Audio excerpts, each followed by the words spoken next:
Bienvenue dans cette nouvelle édition du Non-Stop Info. Voici les titres de l'actualité. Les partisans de l'Union pour la République sont descendus dans les rues togolaises ce mardi 29 août. Une manifestation baptisée Marche pour la paix qui intervient au moment où l'opposition demande des réformes institutionnelles et constitutionnelles.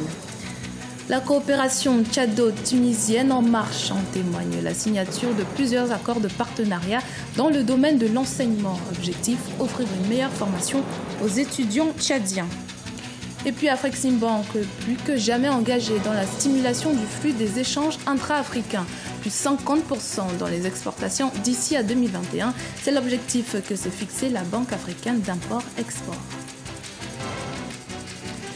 Mais tout d'abord, la justice sénégalaise a rendu son verdict. Kémi Séba obtient la relaxe après sa comparution ce mardi 29 août devant un tribunal de Dakar. Le parquet avait requis une peine de 3 mois de prison avec sursis contre Kémi Séba, le leader de l'ONG Urgence panafricaniste, placé sous mandat de dépôt le vendredi 25 août pour avoir brûlé un billet de 5 000 francs CFA, a devant le tribunal dit regretter son geste.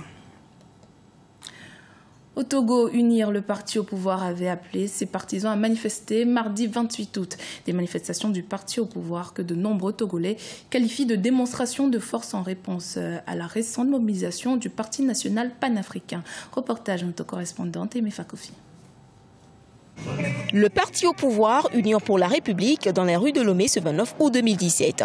Objectif, soutenir les valeurs de paix et de cohésion nationale et dire oui au respect des institutions de la République.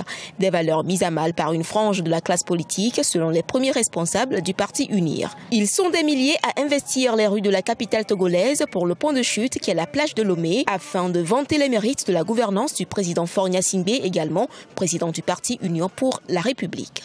Dans tous les secteurs, des efforts considérables ont été engagés. Entre autres illustrations concrètes de ces progrès, on peut citer la relance de l'agriculture, les grands travaux de construction et de modernisation des infrastructures routières, portuaires et aéroportuaires, les investissements dans l'électrification en milieu rural, le développement de la finance inclusive, l'amélioration des services sociaux de base, la promotion de l'employabilité des jeunes, etc. Sur le plan diplomatique, les cadres du parti estiment que le Togo a retrouvé sa crédibilité et son rayonnement. Sur la question des réformes exigées par l'opposition, Unir réitère son ouverture pour leur mise en œuvre dans un cadre consensuel. Nous recherchons ce consensus et c'est pour cela que nous appelons les autres partis à fournir l'effort nécessaire de façon que ce consensus soit opéré et que nous puissions faire des réformes qui garantissent la stabilité, la cohésion, la paix pour notre pays. Nous venons de démontrer qu'en politique, même quand il y a divergence, on peut se comprendre dans la contradiction. Par cette marche du 29 août, le parti Unir lance ainsi ses manifestations à Lomé et à l'intérieur du pays pour dire non à toute forme de violence et oui à la sauvegarde des institutions de la 4e République. L'opposition, quant à elle, entend investir les rues les 6 et 7 septembre 2017. Jumelage entre l'université Emikoussi du Tchad et l'université de Sfax de Tunisie. Afin de limiter l'afflux des jeunes tchadiens à l'étranger, les autorités ont signé des accords de partenariat avec les universités tunisiennes. Objectif, offrir aux étudiants tchadiens une meilleure qualité de formation tout en restant dans leur pays. Reportage de Mahamad Ramadan, commenté par Martial Farba-Maron. La coopération sud-sud entre le Tchad et la Tunisie dans le domaine de l'enseignement supérieur et de la recherche scientifique se dynamise. Des accords de partenariat pour la délocalisation de la faculté de médecine de l'université tunisienne Sfax à l'université Emikoussi du Tchad ont été signés par les autorités des deux pays. L'objectif, selon les termes du partenariat, est d'offrir des formations de qualité sur place au Tchad afin de limiter l'immigration estudiantine des jeunes Tchadiens vers l'étranger. Au lieu que les Tchadiens traversent les frontières en quête de meilleurs parchemins, où ils vont d'ailleurs souffrir, quelquefois ils n'arrivent pas à obtenir leur parchemin conformément à leurs souhaits. Maintenant, cette formation vient les trouver chez eux, à domicile, à travers l'université de Sfax. Il ne s'agit pas simplement de simples conventions, mais c'est carrément la délocalisation.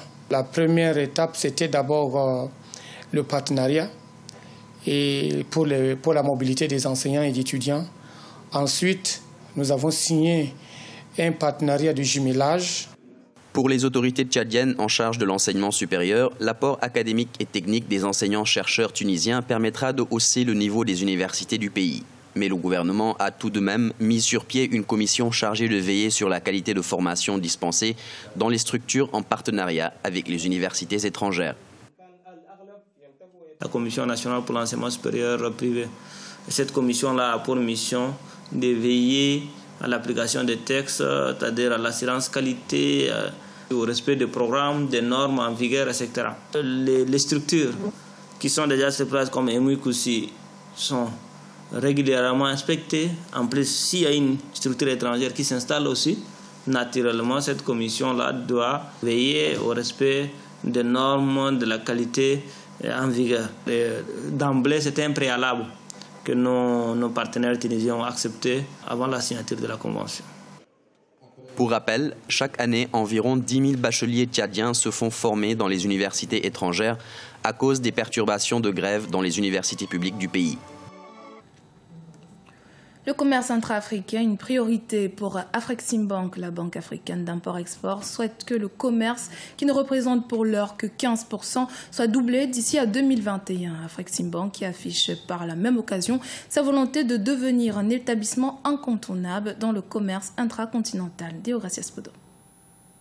L'African Export-Import Bank, Afreximbank, veut faciliter les échanges commerciaux entre les pays africains à l'horizon 2021. En ce sens, elle propose différents programmes, notamment la création de zones industrielles et de zones économiques spéciales sur le continent, mais également une plateforme pour la vulgarisation des moyens de paiement électronique. L'Afreximbank organisera des foires commerciales africaines dès 2018 et soutiendra les initiatives du secteur privé sur le continent.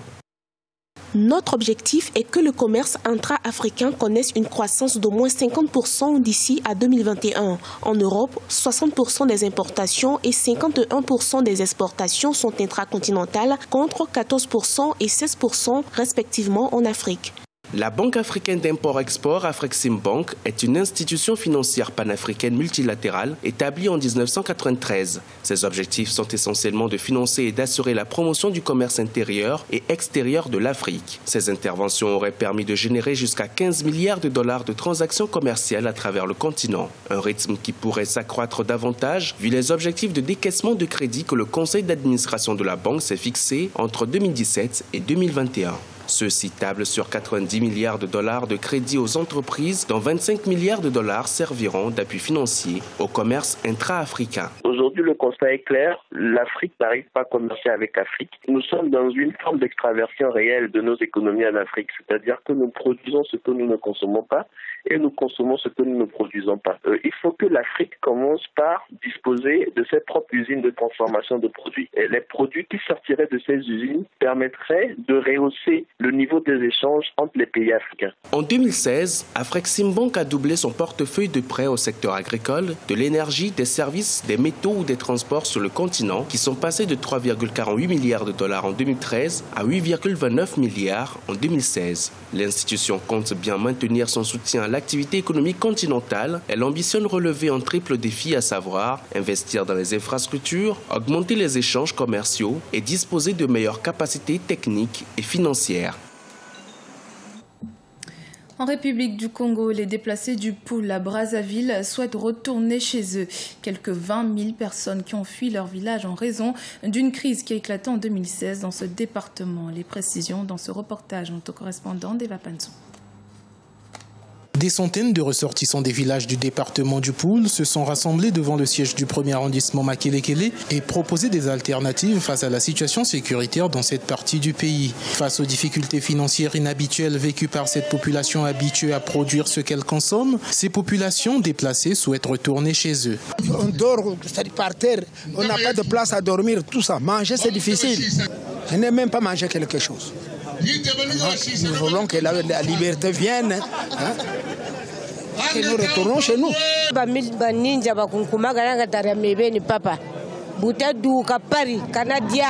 J'ai été chassée de mon village par les ninjas affamés. Un matin, j'y avais abandonné tous mes vêtements. Je n'ai plus que ce seul pagne que je porte. Je loue difficilement une maison ici à Brazzaville, mais je n'en peux plus. Je souhaite retourner dans mon village, mais la présence armée m'empêche.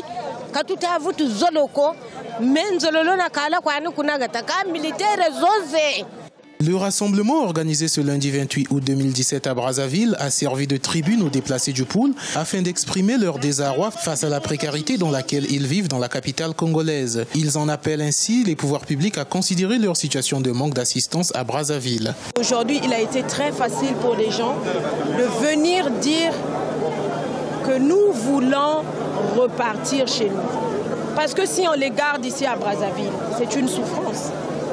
On vient de vous dire qu'il y a des gens qui ne se nourrissent pas. On ne peut pas aujourd'hui rentrer dans les parcelles de tout un chacun parce que tout le monde vit son quotidien à sa manière. Cela fait plus d'un an que l'instabilité a ressurgi dans une partie du département du Poul, obligeant les paisibles populations à abandonner leur demeure. On rappelle, le président Denis Sassou Nguesso a récemment appelé le pasteur Toumi et ses miliciens ninjas à se rendre à la justice congolaise afin d'abréger les souffrances des populations du Poul. C'était le journal de la rédaction. Merci de votre fidélité. Dans un instant, une nouvelle édition de l'actualité sur Africa 24.